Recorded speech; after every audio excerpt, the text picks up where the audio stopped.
ក្នុងភ្នំអនុស្វាយរីកាលយើងទាំងពីរធ្លាប់បានទៅលេងនៅក្នុងបៃបងគៀងក៏ឲ្យកើមើលទាំងថ្លាឆ្វេងស្ដាំសូរសំឡេងតូចល្វើយល្វើយទាំងជ្រូហូហូឆ្ពោះទៅមហាសាគរតែក្លិនកេសរនៅតែគិកាបាំងសាទៅនៅចំចំឡោពេលសូលថាអូនអាចទីក្លោយវាសនានងភ្នំអនុសាវរីយ៍លំអងគុនធាក្រាលើបុព្វតាស្ររហងគុំគួននេត្រាធ្វើឲ្យចិន្តាទន្តាបានទៅនឹងឃើញតែមុំក្នុងភ្នំអនុស្វាយរី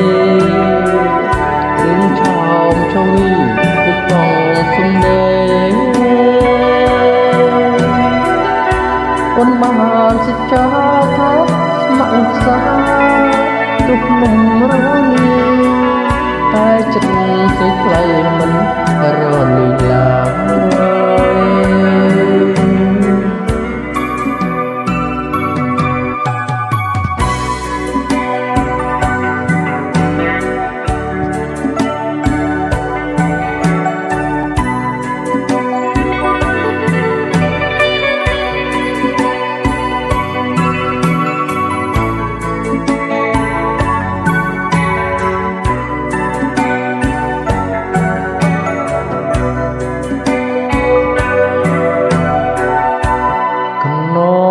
ភ្នំអនុស្វាយរីលំអងគុនធាក្រាលើបំតាទីស្ររហងគុនគំនេត្រាធ្វើឲ្យចិន្តាពីមតាប៉ែនទៅតែមុំក្នុងភ្នំអនុស្វាយរី